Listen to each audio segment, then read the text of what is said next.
Hello everyone and welcome to Capitol Watch for Friday, March 1st, our weekly look at legislative developments from the state capitol. And joining us from our governmental relations offices in Jefferson City is our Associate Executive Director for Advocacy and our Chief Lobbyist, Mike Reed. And Mike, I guess one of the major issues that moved this week was legislation regarding the grading of school buildings. Tell us where that is now. That's correct. The ABC bill, as we call it, passed the House, but it was changed dramatically. When the bill was filed, each building would receive one letter grade, and it came from the scores that DESE puts up on each building. The way the bill passed was DESE will have a number of things that they put up per each building, attendance, scores on tests, several things, and each one of those will have a grade. Also, the principal of each school will be given a part to write at least 250 words to discuss the school and talk about what is going good and happening at the school. So it is a one-page snapshot. The bill is in much better shape than it was when it was filed. It now goes to the Senate, and we'll see what happens in the Senate. But it is actually the first education bill that has passed the House this year. And I guess our argument on that bill, Mike, was that there's plenty of data already available on school buildings provided by the Department of Elementary and Secondary Education. That's correct. We want everything to be out there. We're completely transparent, but there's a tremendous amount of information that's out there. And just to put it to one grade, it kind of dummies down the whole situation. The argument was, well, people understand a grade. Well, yes, but people understand what goes into that grade. And so let's look at the entire totality, of what DESE has out there for each school to make that determination. Early childhood education funding has been a priority for us, Mike, during the session, and the Senate Education Committee heard a couple of bills related to early childhood funding this week. Those bills sponsored by Senator Joseph Keaveney of St. Louis. Let's take a look now at his presentation before the Senate Education Committee.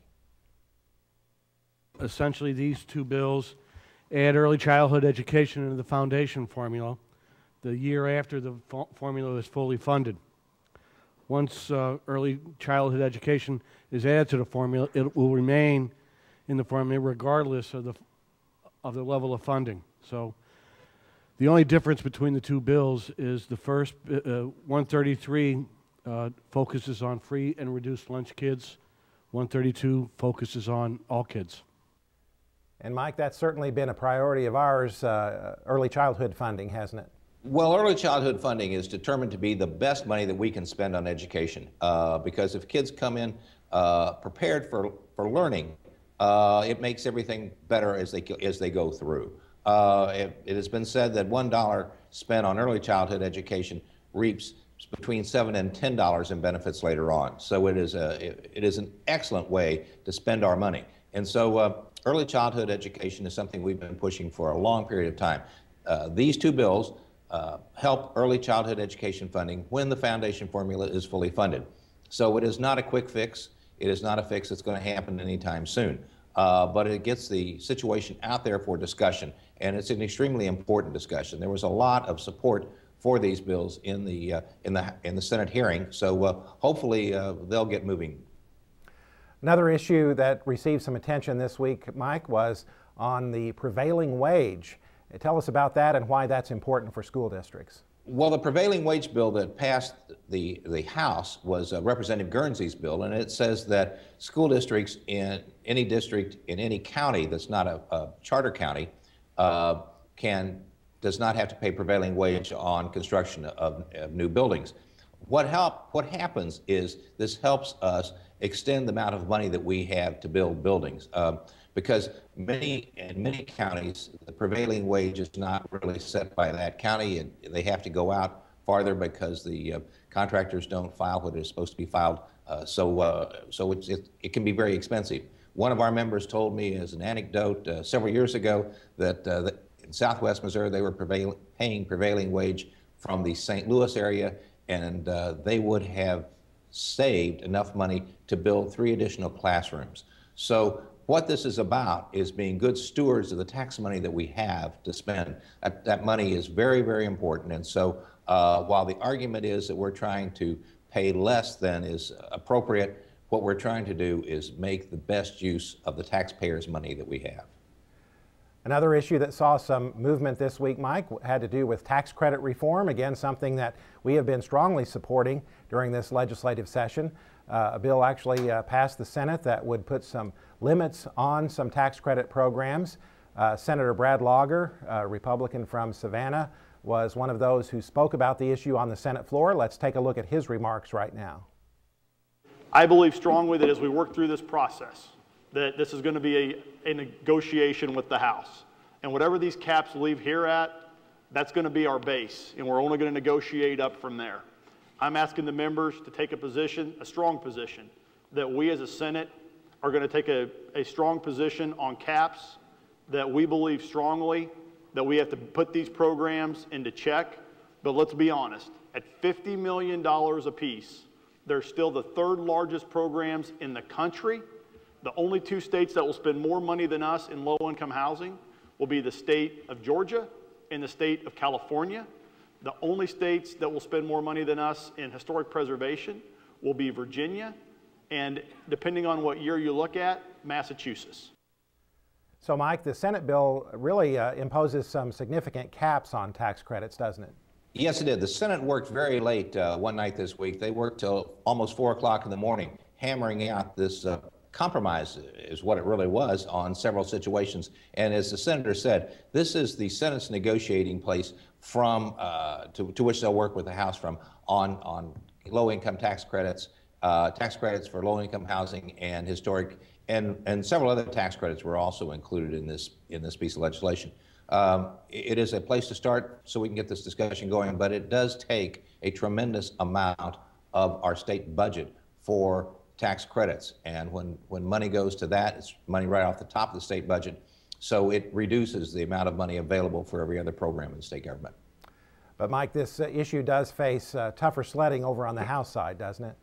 It will face a lot of tough sledding on the House side, and we'll see what happens. That will be a very interesting a negotiation battle between the House and the Senate to see where that comes out.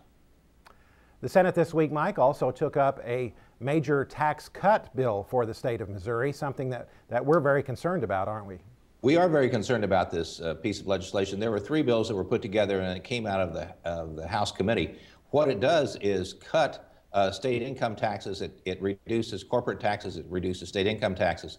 And the fiscal note on this piece of legislation is at least $1.1 billion. There are some estimates that it may be as much as $2 billion. There is this tax reduction. There is no offset on anything to bring it back up. Originally, there was a discussion to put a 1-cent sales tax or maybe higher to offset this reduction in income tax. That did not happen. So there was a more than a 2-hour discussion earlier this week on what is going to happen with this piece of legislation. There'll be a lot more discussion, but it worries us because without something to come through to make up that $1 billion hole, schools will have to be reduced. The bottom line with this whole situation is that if, in fact, the state reduces its amount of money that they pay local schools, the local patrons will have to pay more in real estate taxes and levies. We will continue to fund schools and to have schools at the local level. So it just depends on who's going to pay for it. All right, Mike, and we continue to urge our members to visit Jefferson City throughout the legislative session. We have some more School Board Advocacy Network visits coming up, don't we? Yes, we have some advocacy visits this next week and then the week after that. So it's very, very important. As Senator Pierce said when he was speaking to us earlier last month, it's very, very important to come down and to have a one-on-one relationship so that the legislator knows what the elected official back home needs. So that relationship and that discussion needs to keep going. I would also bring out the fact that in a couple of weeks, the legislature goes on legislative spring break. They leave they'll be home the week of March 18th. It's time now to start thinking about having your state rep and your state senator come into your school districts, and explain to them what is going on and what you are doing to help build the next generation of Missourians and how you are doing educating the people who will be leading us on into the middle of this century. All right, Mike Reed, as always, thanks a lot for being with us from Jefferson City and giving us an update on legislative activity. We thank you for joining us, and we urge you to read the Legislative Voice weekly newsletter that we send every Friday, as well as our daily blog on the MSBA website. And we hope you join us again next week for another edition of MSBA's Capitol Watch.